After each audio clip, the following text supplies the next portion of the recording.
Remue-ménage qui reçoit aujourd'hui, comme l'a si bien dit Mohamed Ali Mouba, docteur Diallo Diop. C'est Diallo Diop. Il m'a bien rectifié tout à l'heure, membre de la coalition Sonko président. Merci d'être venu, docteur. Merci à vous pour l'invitation. Et nous recevons également Serigne Mbacké Ndiaye, membre de la mouvance présidentielle. Merci Serigne Mbacké Ndiaye d'avoir répondu à notre invitation. Merci beaucoup Binta et félicitations pour l'excellent travail. Merci. 27 candidats déclarés au départ, mais 7 ont franchi le cap du parrainage. C'est le tollé général. Est-ce qu'il fallait le faire, docteur Diallo Diop? Oui, merci. Donc je salue votre auditoire. Et remercie à nouveau. En fait, la question que pose le parrainage, c'est celle, en fait, des définitions des règles du jeu électoral. Dans toute compétition digne de ce nom, les règles du jeu sont définies d'accord partie. Et une fois qu'elles sont fixées, elles s'imposent à tous. Mais la mauvaise tradition coloniale dont a hérité le Sénégal, l'État du Sénégal, c'est que c'est le maître qui fixe unilatéralement les règles du jeu. On avait cru avoir rompu définitivement avec cette mauvaise tradition à l'occasion de ce qu'on a appelé le Code consensuel de 1992, auquel le président Abdou Diouf avait demandé à sa majorité parlementaire mécanique de ne pas changer une seule virgule. Mais les faits ont prouvé qu'à la première tentative d'application de ce code dit de consensus, la présidentielle de 1993, les règles ont été modifiées avant même la législative de 93. Alors, la présidentielle s'est soldée par la démission du président du Conseil constitutionnel et la législative par l'assassinat de son vice-président. C'est donc le non-respect des règles du jeu et la tentative unilatérale d'imposer la volonté d'une seule des parties qui est à l'origine de la violence dans les élections. Ce qui fait que, pour en revenir à la question du parrainage, c'était manifestement une manœuvre de plus du président sortant pour s'assurer ce qu'on appelle en politologie africaine un coup KO, après toutes les mesures de dopage du fichier, de sélection dans la distribution, sélection partisane dans la distribution des cartes d'électeurs, etc. Il a voulu pousser son avantage jusqu'à choisir lui-même ses concurrents. 27 candidats, ou même à l'élection précédente, 47 listes législatives en compétition, c'est du déjà vu en Afrique. On a vu bien plus. Et l'élection a pu se tenir. Et on en a sorti un président. Les élections valent ce qu'elles valent chez nous. Mais, au résultat, sur les 27, seuls 7 ont été retenus. Et les protestations de ce qu'on appelle les recalés sont fondées. Dans la mesure où les règles de la sélection n'ont pas été transparentes et que les observateurs de la société civile qu'ils ont cru bon d'appeler ont émis des réserves, pour dire le moins, sur la procédure suivie par le Conseil constitutionnel. Voilà. Donc, Aléa Jacta,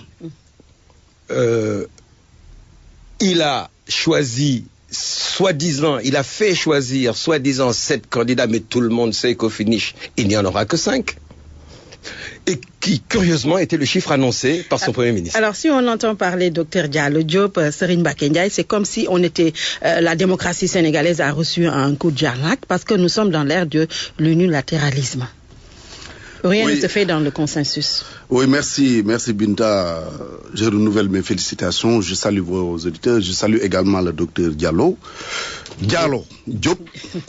Je le salue en tant que personne, mais je salue également le combat qu'il a toujours mené avec, j'allais dire, sa famille politique, qui est naturellement la famille du professeur Cheikh Anta Diop. Je le taquinais tout à l'heure pour dire que j'ai beaucoup appris aux côtés de Maître et que quelque part nous nous retrouvions à ce niveau-là.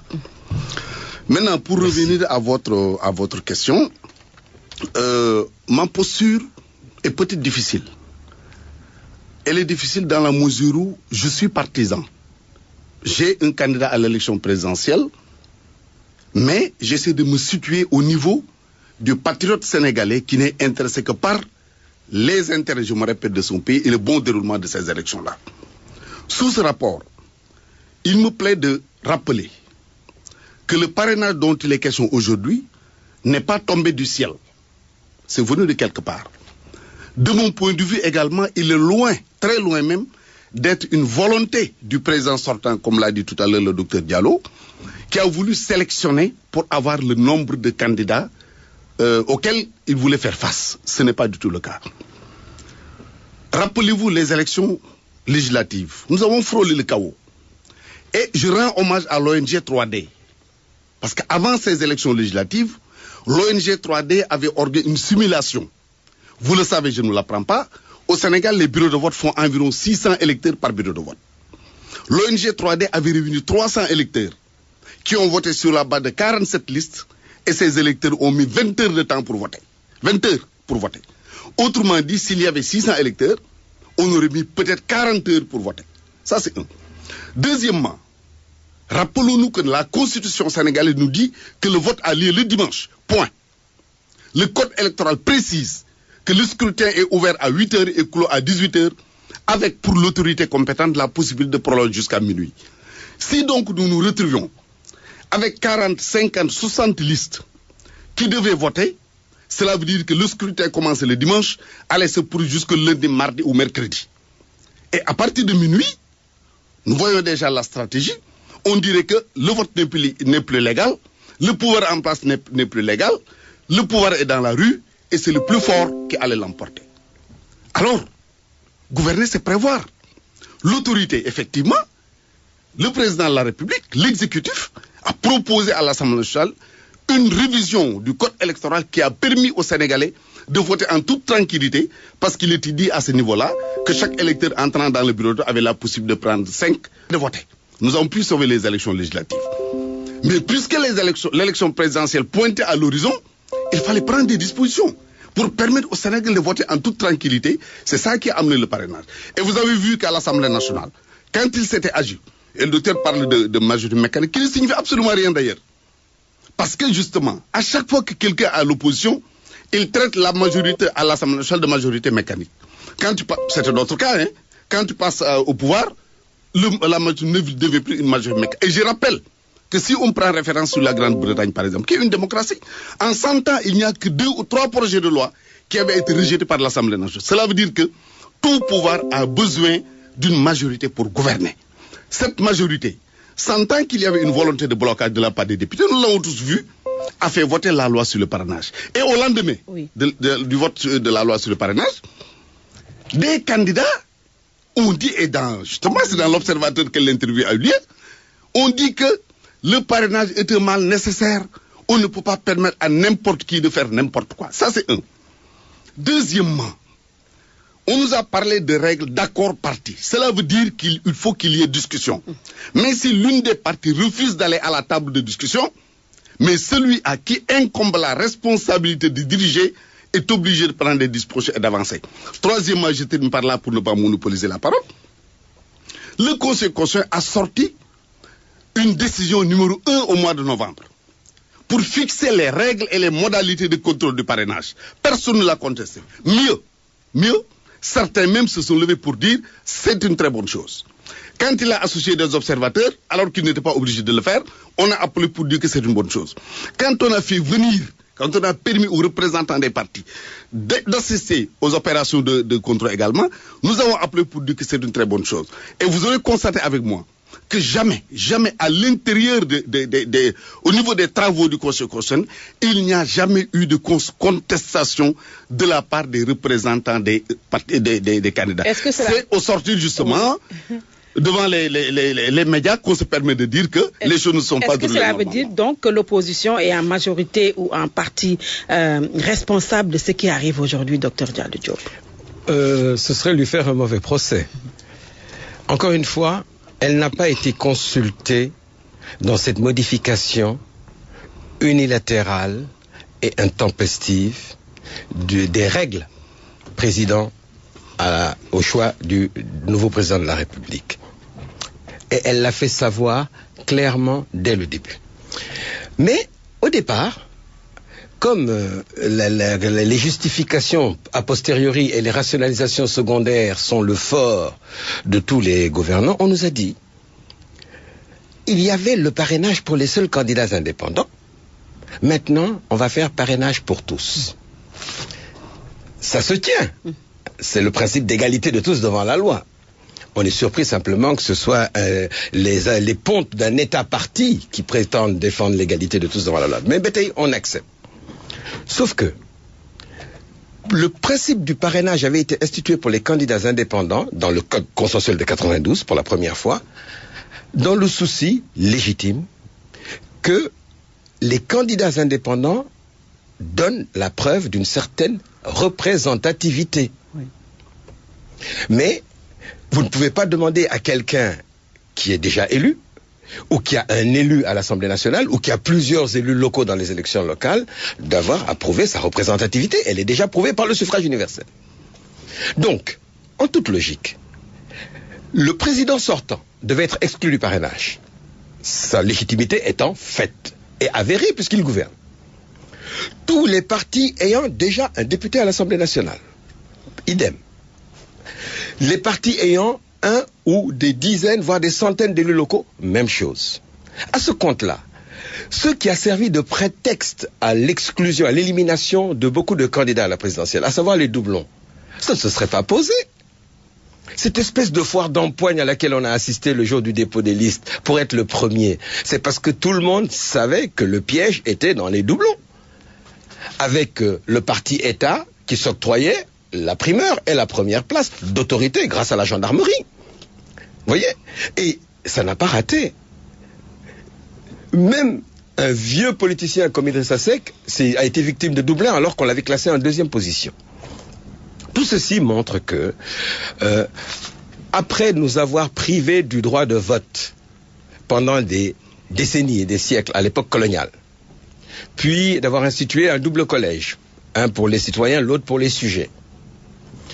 Aujourd'hui, que le droit de vote est reconnu en théorie à tous, le piège, la tromperie, l'escroquerie politique réside dans la perversion de l'expression du suffrage.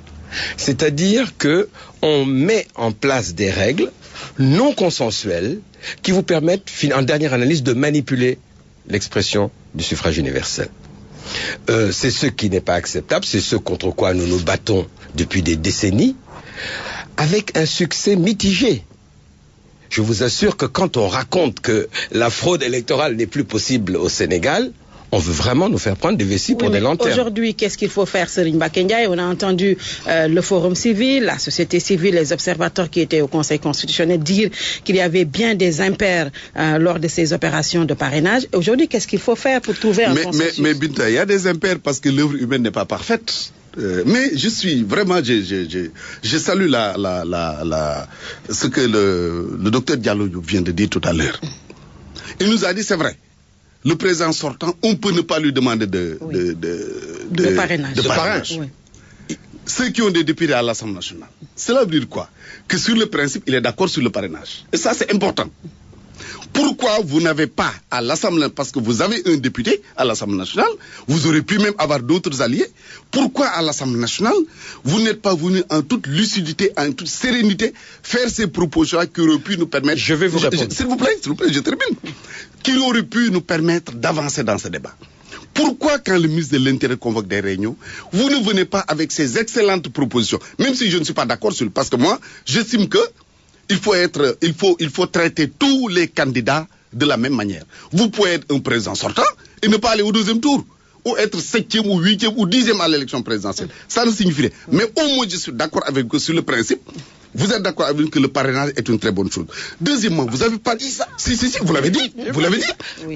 Parce que si vous dites, le président peut, celui qui a un député, ça veut dire que sur le principe, vous êtes d'accord. Deuxièmement, vous nous avez parlé de doublons. Mais il faut expliquer, Binta, au Sénégal, c'est quoi le doublon? Quand je retrouve Binta Diallo, qui a parrainé le docteur Diallo Diop, 20 fois, 30 fois, 40 fois, 50 fois la même Binta Diallo, sur la liste du docteur Diallo Diop, c'est ce qu'on appelle doublon interne. Merci. Équivalent à une tricherie. Parce que la même personne ne peut pas figurer 1000 fois, 2000 fois sur une liste, on ne te permet pas de remplir parce que vous avez triché, on vous a pris la main dans le sac. Quand maintenant, c'est Binta Diallo, qui est sur la liste du docteur Diallo, qui est sur la liste de Moussa Ndiaye, qui est là sur la liste d'Abdoulaye Diop, qui est sur la liste de l'autre, Ça, on l'appelle les doublons externes. On vous permet de les remplacer. Mais pourquoi? Et je rends hommage vraiment à votre candidat, Sonko. Au législatif, il a eu 37 000 voix. Il a été élu sur la base du plus fort reste. Mais il savait que pour aller à l'élection présidentielle, il fallait trouver le nombre de parrains X. Il s'est jeté sur le terrain, il a travaillé, quel que soit ce qu'on peut lui reprocher.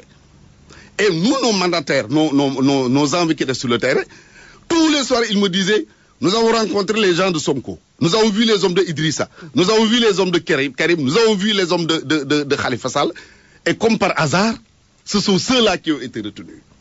Maintenant, si moi, je viens à la Médina, je prends les listes électorales des élections passées, je m'enferme dans ma chambre, je recopie, un autre le fait, un autre le fait, un autre le fait, il est normal qu'il y ait des doublons externes.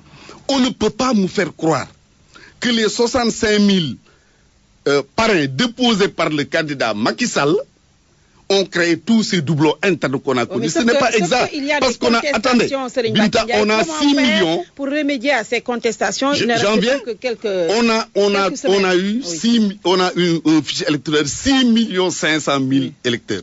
Les 65 000 parrains de Macky Sall ne peuvent pas créer quand même, il faut être quand même vraiment logique, ne peut pas créer des doublons pour les autres candidats. Qu'est-ce qu'il faut faire? C'est accepter les règles du jeu. Parce que si on n'est pas d'accord sur un processus, on ne doit pas l'entamer. Ils sont venus tous, ils ont déposé, ils ont assisté, ils ont déposé toutes les autres pièces. La certificat de nationalité, la carte d'identité, comprenez également la carte d'électeur, ils ont déposé leur caution, tout, le casier judiciaire, ils ont tout déposé, y compris le parrain. Ça veut dire qu'ils ont accepté les règles du jeu. En 2012, quand on a rejeté la candidature de Youssou Ndour, il est allé faire autre chose. Acceptons les règles du jeu. Mais sauf que l'opposition n'a pas accepté les règles du jeu, ils ont même décidé de se radicaliser. Merci Binta.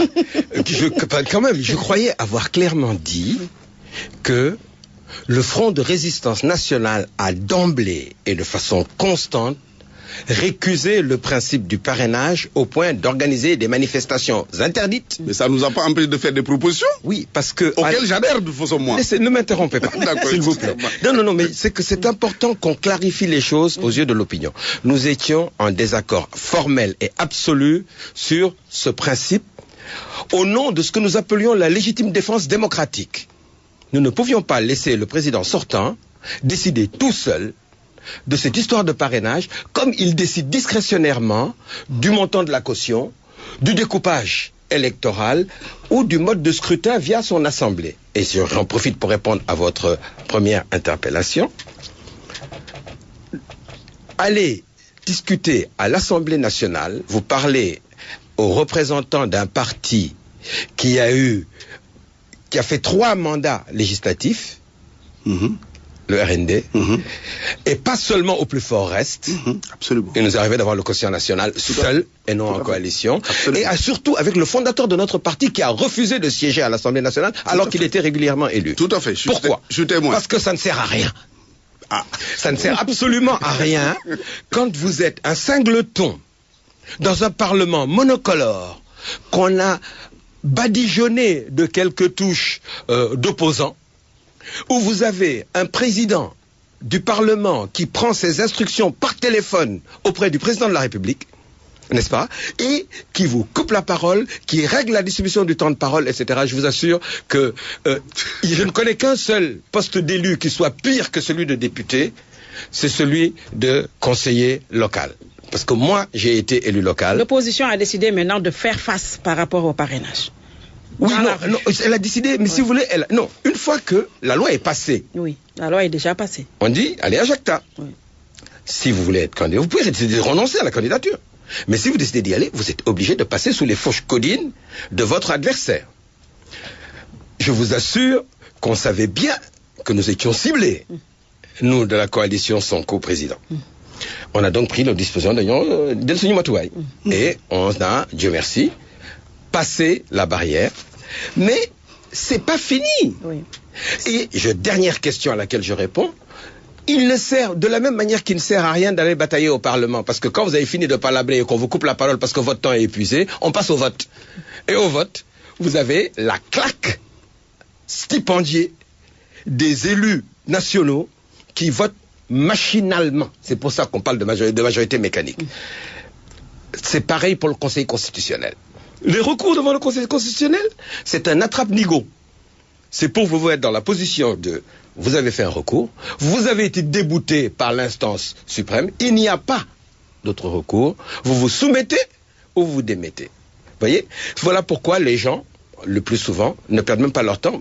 Quand ils ne valident pas le loukaz du pouvoir, ils se déclarent incompétents. Remue-ménage qui reçoit donc Dr Diallo Diop, membre de la coalition, son coprésident, et Serigne Mbacké Ndiaye de la mouvance présidentielle. Alors, l'affaire Tullow Oil qui quand même défraie la chronique ces derniers jours, qui éclabousse le candidat de Dr Diallo Diop. Alors, aujourd'hui, c'est fait à dessein ou ce sont des accusations qu'il faut prendre au sérieux? Serigne Mbacké Ndiaye. Mais Binta, vous me permettrez une fraction de seconde sur le parrainage. Oui. Je voulais juste dire, Dr Diallo a parlé tout à l'heure du Conseil constitutionnel. Moi, sur mes principes, je ne change pas sur les principes. En 2011, quand il s'était agi de la candidature du président Wade, vous estimez que c'était un troisième mandat. Moi, je pense le contraire. J'avais dit, et les preuves sont encore là, qu'il appartient au Conseil constitutionnel de dire qui est candidat et qui ne l'est pas. Je suis encore sur cette position-là. Et si on veut me faire croire que le Conseil constitutionnel est manipulé, cela veut dire peut-être que ceux qui le disent aujourd'hui, ils avaient réussi à manipuler le Conseil constitutionnel en 2011 pour faire passer la candidature de Wade, ce qui n'est pas le cas à mon niveau. Maintenant, s'ils avaient réussi à le faire, qu'ils le disent publiquement au Sénégal et qu'on le comprenne. Maintenant, stop. Oui, non, ceci mérite. Non, ça mérite. Alors, on est passé au deuxième sujet quand même du débat. Alors, très rapidement. Oui, non, attendez. Le Conseil constitutionnel a une tradition dans ce pays.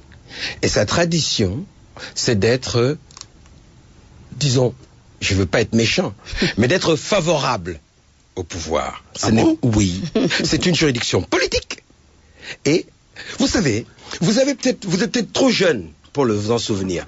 Lors des élections de 1983, c'est le Conseil constitutionnel soi-même qui, à la veille du scrutin, c'est-à-dire après la clôture de la campagne électorale officielle, où notre parti était candidat pour la législative seulement, nous avions décidé de boycotter la présidentielle, diriger notre liste dirigée par le professeur Cheikh Anta Diop. C'est le Conseil constitutionnel en personne qui a pris une circulaire, tenez-vous bien, pour dire qu'on pouvait voter sans carte d'identité. La carte d'électeur suffisait pour voter. Et qui était détenteur des paquets de cartes d'électeurs? Évidemment, les chefs des comités d'action du Parti socialiste. Oui. Voilà. Non. C'est important. Oui, et le passage à l'isoloir n'était pas obligatoire. Il faut que je relève, docteur, pour votre information. Oui. Vous dites que j'étais trop jeune en 83. En 1976, j'étais organisateur des élections avec le PDS qui nous avait permis de gagner les communales de Ndondol et de Gad. Attendez. J'ai combattu... Vous dites 76 ou 78 76, je vous l'apprends. La région de Diourbel et de Louga, c'était une même région. D'accord? Oui. C'est en 1976 qu'il y a eu des élections rurales qui ont permis de découper la région de Diourbel et de créer la région de Louga. À cette occasion-là, le PDS avait affronté le Parti socialiste et je faisais partie de ceux qui dirigeaient la campagne du PDS et nous avons gagné les communales de Ndondol dans le département de Bambey, dont Maître Sen est aujourd'hui le maire, et Gad dans le département de Diourbel. Vous confirmez ce que je dis? Non, je ne confirme pas. Parce qu'à l'époque, justement, je vous l'apprends également, il n'y avait pas le Conseil constitutionnel, il y avait la Cour suprême qui s'occupait des élections. J'ai bien dit la Cour suprême. Non, vous avez dit le Conseil constitutionnel. C'est un lapsus. Voilà. Je peux même dire le nom du président de la Cour suprême qui a pris cette circulaire, qui a permis donc aux gens de voter et évidemment de... Voilà, maintenant la question. Alors, maintenant la question sur... Tullow Oil. Vous savez, les accusations. Moi j'ai l'habitude de dire qu'on ne brûle pas sa classe politique. Je vous dis tout simplement que c'est inacceptable pour moi d'être dans un pays où nous, hommes politiques, chacun d'entre nous dit que l'autre est mauvais, tel est pire, l'autre est mauvais, tel que pire. Qu'est-ce qui risque de nous arriver? Malheureusement, souvent nous nous retrouvons en face de gens qui ne sont pas dans la politique, qui nous insultent. Vous êtes des voleurs, vous êtes ceci, vous êtes cela. Parce que nous-mêmes, nous passons tout notre temps à nous accuser mutuellement. C'est arrivé quelque part dans un grand pays que nous connaissons. Nous avons vu aujourd'hui le résultat. Ils sont allés chercher quelqu'un qui n'a aucune expérience, qui n'a aucune référence, aucune base politique, et le résultat a été ce que vous avez connu. En ce qui concerne cette question que vous soulevez, que je ne maîtrise pas, d'abord, moi je ne parle pas de choses que je ne connais pas. Je serais malheureux qu'il en soit ainsi, que Sonko qui est aujourd'hui indexé soit fautif. Je serais malheureux, d'abord parce que c'est un jeune cadre sénégalais qui s'est engagé en politique, et moi je me fais le devoir de soutenir tous les jeunes qui s'engagent politiquement parce que c'est l'avenir de notre pays. Deuxièmement, il est un homme politique comme moi. Troisièmement, c'est un neveu parce que sa maman est de Khombol, nous sommes voisins. Donc pour toutes ces raisons, je serais malheureux que demain on puisse démontrer que Sonko est fautif. Je n'en suis pas sûr. Vraiment, je me garde de faire un jugement sur une question que je ne maîtrise pas. Alors, cette affaire qui éclabousse votre candidat, on n'a pas encore entendu Sonko se prononcer sur cette affaire. Aujourd'hui, qu'est-ce que vous pouvez dire aux Sénégalais par rapport à sa accusation ou fortuite ou il faut prendre au sérieux? Il n'y a rien à dire, madame. Oui, pourquoi? Parce qu'il n'y a pas d'affaire. C'est un pétard mouillé. D'ailleurs, aux dernières nouvelles, les initiateurs de cette fake news, on dirait aujourd'hui, se sont rétractés. La journaliste auquel on l'a attribué a publiquement déclaré n'avoir jamais écrit un tel article. Et le site qui l'avait diffusé a tout simplement retiré ce bide de son site. Vous savez, qui veut noyer son chien l'accuse de rage. Et étant donné que Sonko Ousmane a perdu son poste d'inspecteur des impôts pour avoir dénoncé publiquement les turpitudes et les malversations des dirigeants de ce pays sur des dossiers d'État, il était de bonne guerre d'essayer de montrer qu'on peut arroser l'arroseur. Mais manifestement, ils ont fait un flop. Et ils ne peuvent faire que des flops s'ils choisissent ce mauvais cheval de bataille contre notre candidat, qui ne doit pas répondre. Je pense que la bonne réponse, elle a été donnée, non pas seulement... C'est de se taire. Non, lui, il boxe pas dans la même catégorie que ces gens-là. Hein? Il faut voir qui sont les accusateurs quand même. Hein? Je vais pas être méchant. Des journalistes qui n'ont pas de diplôme de journalisme. Hein? Des greffiers radiés du greffe, pour les raisons qu'il faudra, sur lesquelles il devra... Passons, hein? On va pas répondre au coup de pied de l'âne. Mais disons simplement que, en ce qui concerne Ousmane Sonko, il n'a pas à polémiquer sur des pétards mouillés, encore une fois. Les discussions sur le programme de redressement de ce pays lui suffisent largement comme futur débat de campagne, en temps et en heure, voyez-vous. Et tel que je le connais, j'ai envie de reprendre pour lui l'expression de nos compatriotes guinéens à l'occasion d'une élection. Sonko, c'est vision claire, tête haute, main propre. Alors ceux qui ont le fond de la culotte sale, hein, ne peuvent pas monter sur le mât de cocaïne, disent les toits. Hein, sinon, ce sera pour leur perte à eux. Oui, mais sauf qu'il n'y a pas que Tullow Oil, il y a également les 94 milliards. Lui-même a accusé le directeur des domaines d'avoir détourné. C'est lui qui a soulevé ce aux dernières nouvelles, qui serait impliqué aussi dans ce dossier-là. Encore une fois, la bonne réponse, c'est s'il a commis une infraction, un délit ou pire, un crime relevant du pénal, que le procureur de la République s'autosaisisse. C'est ce qu'a dit sa commission des cadres de son parti.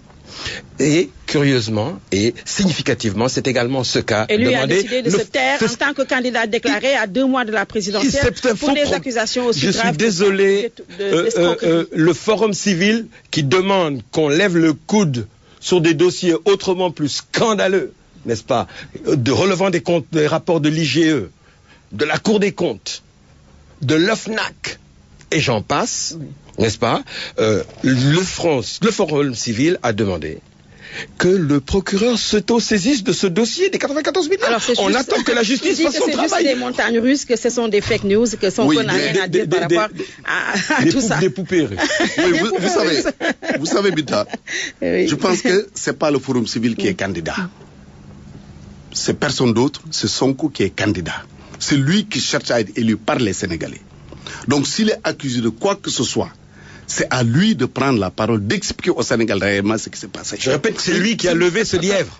Ce dossier, Moko Souli. Wow. Attendez. Alors, donc, c'est à lui d'expliquer au Sénégal s'il est accusé. Oui. Je souhaite qu'il soit vraiment blanc comme neige, je l'ai dit tout à l'heure, je le répète, pour les raisons que j'ai avancées. Deuxièmement, sur l'affaire des 94 milliards. J'ai pris quand même sur ce dossier-là l'initiative, moi, de me renseigner et de savoir ce qui s'est passé. De quoi? Si vous le permettez, je vous en dis deux mots, ce que j'en sais. Oui, allez-y. C'est en 1997 que le président Abdou Diouf déjà avait pris l'initiative d'affecter un terrain à une société nationale pour la construction de logements. Cette initiative du président Diouf a été concrétisée en 2000 par le président Wade. C'est après désaffectation que les héritiers, justement, ceux à qui appartient ce terrain-là, se sont levés pour dire ce terrain-là nous appartient. Il fallait donc les dédommager. Ils ont fait un calcul avec les autorités, le gouverneur, les domaines, les impôts et tous, pour arriver à un montant X. C'est en ce moment, parce que eux, ils ont, pendant plusieurs années, ils ont couru derrière leur argent pour le recouvrer, ils n'ont pas réussi. Que quelqu'un leur a dit, je vais vous mettre en rapport avec une agence que je ne citerai pas, dirigée par monsieur Untel, qui peut vous aider à recouvrer votre argent. Ils ont discuté, ils ont trouvé un accord qu'ils ont signé.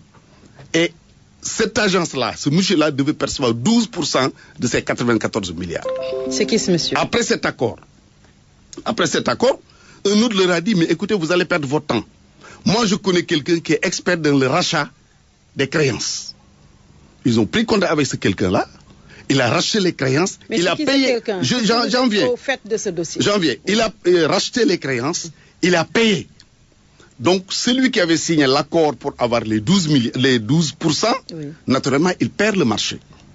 Vous voyez? Et celui qui a racheté les créances a payé.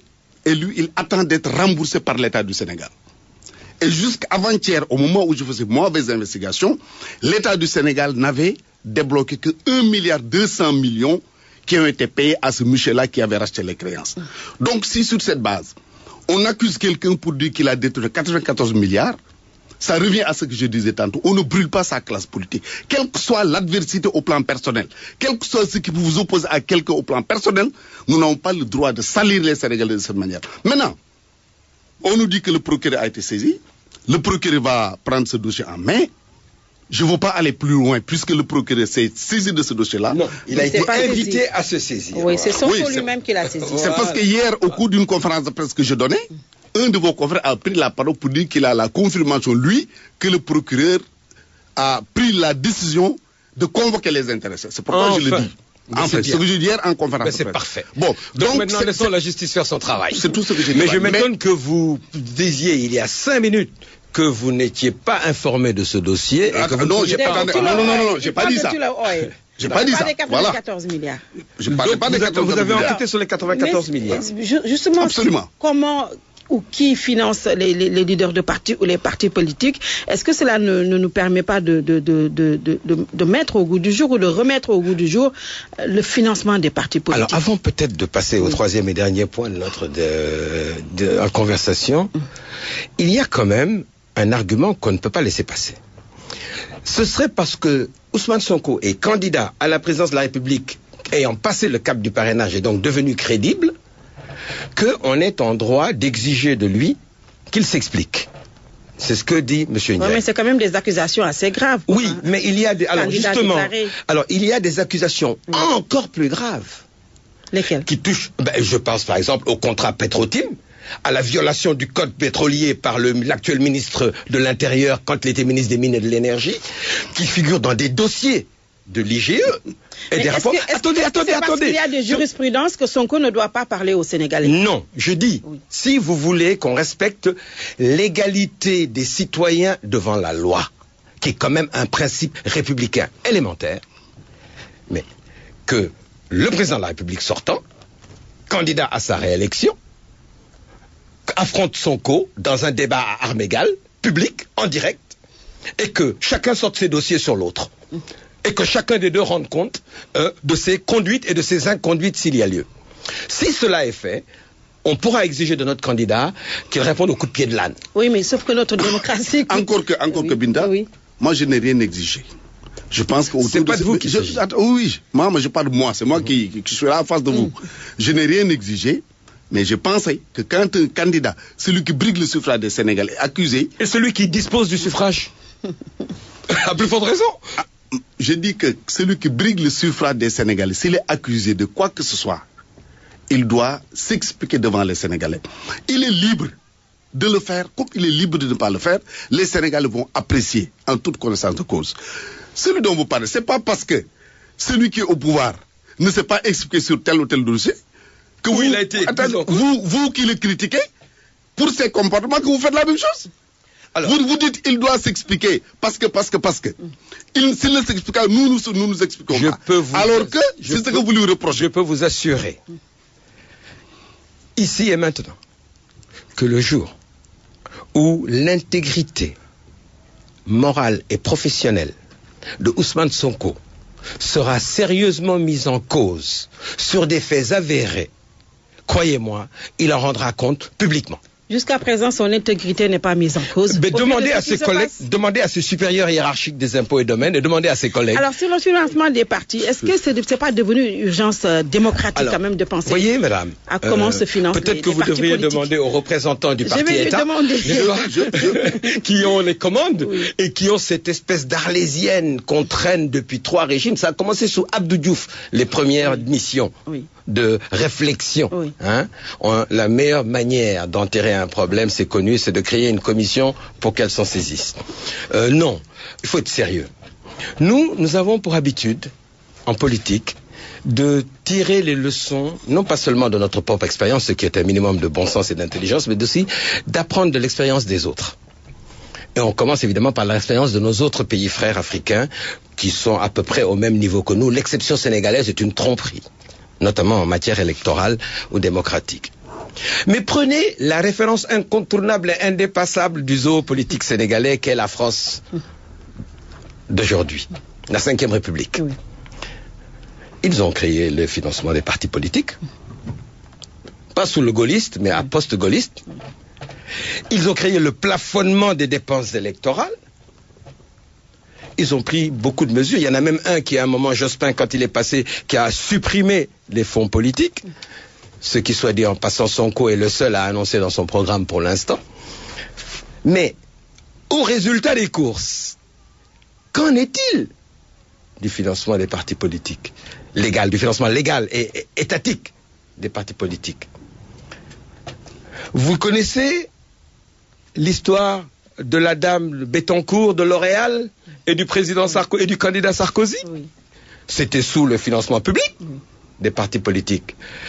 Savez-vous que tous les présidents, y compris François Hollande, j'ai pas suivi le jeune Macron, mais dépassent le plafond fixé par la Cour des comptes pour le financement de leur campagne électorale, et ils s'en moquent, ils crèvent le plafond, parce que ils gagnent de l'argent avec les élections, comme ici, comme aux États-Unis, comme dans ce qu'on appelle les démocraties, mais après ils payent l'amende.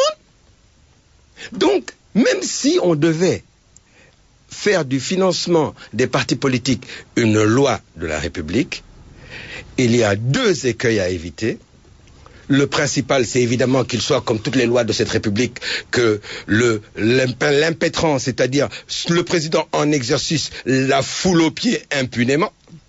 Ça, c'est un classique au Sénégal. Mais l'autre, c'est, vous voyez cette prolifération des partis politiques, comme des listes législatives, c'est financé par le parti au pouvoir, pour semer la confusion et discréditer la vraie classe politique. J'ai horreur de ce terme de classe politique. Les hommes politiques ne constituent pas une classe sociale à proprement parler. Que les gens fassent de la politique business. Vous créez un parti, et vous vous arrangez pour pouvoir accéder aux fonds publics grâce à ce serait une catastrophe. On monterait à 3000 partis au lieu de 300. De Diouf à Wade, en passant par Macky Sall, on n'a toujours pas légiféré sur cette histoire de financement des partis. Est-ce que là, il s'agit d'un réel manque de volonté politique, Serigne Mbacké Ndiaye? Alors, je voulais avant de demander au docteur Diallo s'il peut me préciser juste un élément. S'il ne peut pas, il n'y a pas de problème. Oui. Est-ce que Ousmane Sonko, lors du procès de Karim Wade, n'était pas témoin à décharge sur le dossier de Tahibou Ndiaye? Alors, je ne sais pas s'il a été témoin à l'audience. Oui. Il n'a pas été témoin. Ça m'étonnerait. Mais, cette question, j'en ai déjà entendu parler, que Ousmane Sonko, en sa qualité d'inspecteur du Trésor, aurait pris la défense de Tahibou Ndiaye sur certains points de son dossier, j'allais dire domanial. D'accord. Hein? Okay. On m'a rapporté ça. Je ne l'ai jamais interrogé sur la question, parce que vous savez... il faut le faire, parce que Vous savez pourquoi les individus en tant qu'individus ne nous intéressent pas. Moi, je vous assure. Je vous donne un exemple. Mais vous venez de dire tout à l'heure que le jour où son intégrité, comment vous l'avez dit encore? Son intégrité professionnelle et morale. Donc les personnes vous intéressent? Non, attention. C'est pas un kidam, c'est mon candidat. Justement. Et alors, je pense que c'est votre candidat. Partis, vous répondez ça. Oui, sur le financement des partis. Moi, je pense est-ce qu'il y a un manque de volonté politique qui fait que on n'arrive juste toujours pas à légiférer sur le financement je le pense sincèrement. Il faut prendre le taureau par les cornes. Oui. C'est pourquoi, d'ailleurs, à l'occasion des élections législatives, moi, j'avais proposé que le corps politique, je suis d'accord avec, je parle pas de classe les politique. Politiciens, non, je parle du corps. Politiciens. Moi, je parle de, non, il faut être très sérieux. Moi, je parle du corps politique. Sont très sérieux. Demandez à Tchad. J'ai pas dit que les rapports ne sont pas sérieux. J'ai pas dit ça. J'ai dit entre politiciens et politiciens, je ne trouve pas ça sérieux. C'est un mot. Alors, je dis que donc, moi, j'avais proposé que le corps politique se discute pour dire, par exemple, il nous faut 10 partis au Sénégal et qu'on dise tous les partis. Mais il y avait des réflexions qui ont été Oui, c'est ça. Oui. Mais effectivement, il y a, à mon avis, cette volonté politique qui manque. Il faudrait donc aller vers ce financement des partis politiques, même si, véritablement, on trouve toujours le moyen de contourner la loi, parce que, comme disent certains, la loi est faite pour être contournée.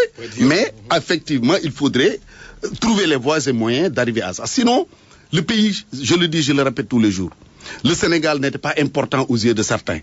Maintenant, c'est devenu un enjeu de taille. Donc, il faudrait mettre des garde-fous pour éviter qu'on tombe dans le chaos.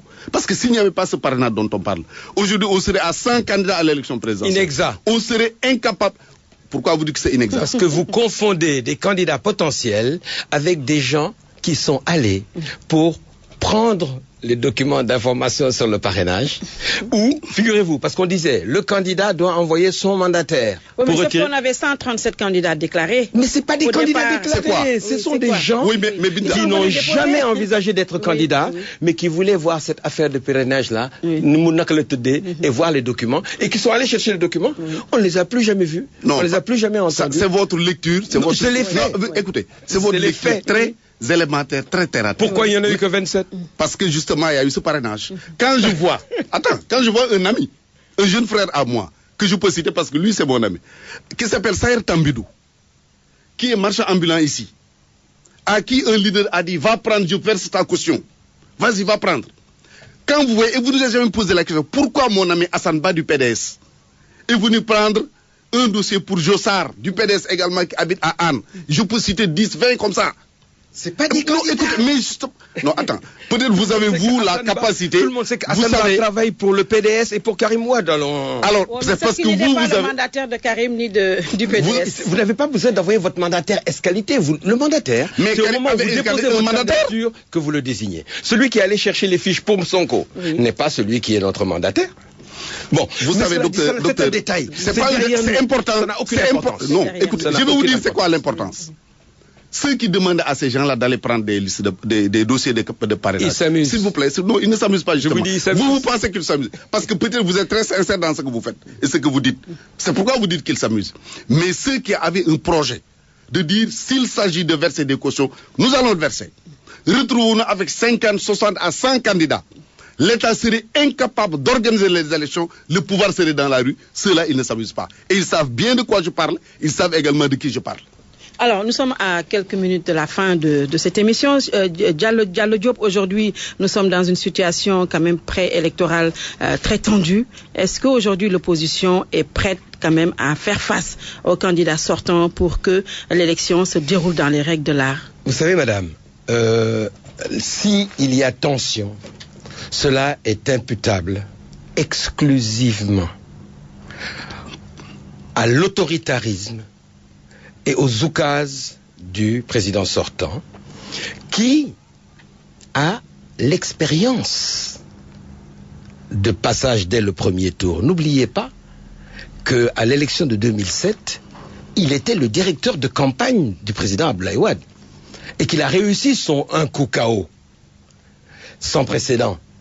C'était tellement bien fait, soi-disant, pour les non-connaisseurs, que les gens ont dit que les esprits, les djinns ont voté à la place des citoyens. C'est pour vous dire combien Nignu Yabé, quoi. Hein? Je vous signale en passant que dans la technique du un coup KO, il y a le vote au-delà du dimanche dont il parlait là-bas. Ça, c'est la loi, on vote le dimanche. On a voté jusqu'au lundi matin. Toute la nuit, du dimanche au lundi, et jusqu'au lundi 8h, il y a des gens qui votaient encore au Sénégal pour sortir l'élection du président Abdoulaye Wade dès le premier tour. C'était où? Au Sénégal. Où? Dans plein de régions. Où? Bon, passons. Où? Mais où? Je reviens. Le président Wade, en 2007, déjà à 17h, tout le monde savait qu'il avait gagné. C'est ça. Laissez-le terminer, vous allez en tout cas, je vous garantis que son expérience de 2007, qu'il entend reproduire. Et vous savez, regardez ce qu'il a fait au référendum. Regardez ce qu'il a fait à la législative. Modifier les règles du vote à la veille du scrutin par le Conseil constitutionnel, même pas par le Parlement. On se demande dans quelle république on est. On est dans une république arachidière. Oui, mais quand Pape Diop dit c'est fini le temps de la parole, il faut se radicaliser. Alors, cela veut dire que vous allez assiéger. Faites attention. Oui. Vous savez, Abdoulaye Wade, dans l'opposition, avait des propos incendiaires contre Abdou Diouf avant d'aller entrer dans son gouvernement à la phase suivante, de ressortir pour venir tenir des propos incendiaires et y retourner. Oui. On connaît la musique. Moi, je juge les hommes politiques sur leurs actes, pas sur leurs déclarations. Alors, la tension donc, c'est le premier point que je veux établir. Oui. La tension ne nous est pas imputable. Nous sommes en état de légitime débat démocratique. Oui. Nous de l'opposition, patriotique et démocratique. Oui. Un. Deuxièmement, l'objectif de tout le monde, y compris le pouvoir, bien qu'il ait le monopole de ce qu'ils appellent la violence légitime, c'est-à-dire qu'il contrôle l'armée, la police, la gendarmerie et les renseignements, l'intérêt du pays, l'intérêt de nos concitoyens, c'est qu'on aille à une élection, je ne dis pas sans violence, oui, mais avec le minimum de violence sanglante. Oui. N'oubliez pas que la chute de Abdoulaye Wade, ça nous a coûté 14 morts, la chute d'Abdoulaye Wade en 2012. Oui. Ça nous a coûté 14 morts. Oui. Voilà. Et donc, la deuxième chose, oui, éviter la violence. Oui, il faut l'éviter. Troisièmement, à tout prix, la violence sanglante. Oui. Troisième et dernier élément, tout faire pour que l'expression du suffrage libre, universel, soit respectée. Dans toute la mesure du possible, étant entendu que est-ce que c'est possible? Les dés sont pipés à bien des égards. Alors, ce qui m'étonne un peu, c'est qu'ils disent que la responsabilité revient exclusivement au pouvoir, alors que depuis 7 ans, qu'on les appelle à des discussions, ils refusent d'y aller. Même l'audit du fichier électoral qu'ils ont réclamé, quand il s'était agi de le faire, ils ont boycotté. Bref, ils l'avaient dit d'Abdoulaye Wade aujourd'hui, hein. Possible d'aller à des élections paisibles, sans effusion de sang. Parce qu'effectivement, ceux qui appellent, je le dis, je le répète, ceux qui appellent les gens à la violence, eux-mêmes, ils ne sortent pas pour aller affronter les gens dans la rue. Quand ils sortent, ils sont avec 20, 50, 40 gorilles, avec des véhicules, ils sont bunkérisés chez eux. Leurs enfants ne sont pas dans la rue, leurs époux ne sont pas dans la rue, eux-mêmes ne sont pas dans la rue. Donc je suis d'accord avec le docteur Diallo Diop qu'il faudrait tout faire pour aller vers des élections apaisées. Parce que de toute façon, quelle que soit la situation, il y aura des élections et le Sénégal va demeurer alors que nous allons disparaître. Maintenant, la dernière question. Très rapidement. La dernière question. Il faudrait qu'on ait du respect. Je ne parle même pas du candidat Macky Sall, mais des autres candidats. Sonko, Idrissa Seck, les autres. qui ont travaillé dur sur le terrain et qui ont réussi à faire valider le parrainage. Quand on dit que le parrainage n'est pas bon, la méthode n'est pas bonne, les modalités ne sont pas bonnes, cela veut dire qu'on remet en cause fondamentalement ceux qui sont passés. Merci. Ou peut-être ils sont de connivence avec le Conseil constitutionnel. Non. Merci à nos invités. Vous n'êtes pas vous de connivence avec le Conseil constitutionnel. Docteur Diallo Diop de la coalition Sonko, président. La raison pour laquelle nous renonçons à discuter avec ces gens-là, c'est qu'ils n'ont pas de parole et que tous les engagements souscrits sont systématiquement violés, mais que cela aura une fin. Oui, Diallo Diop de la coalition Sonko, président, et Serigne Mbacké Ndiaye de la mouvance présidentielle. Merci également à vous d'avoir suivi. Bon dimanche et à dimanche prochain, s'il plaît à Dieu.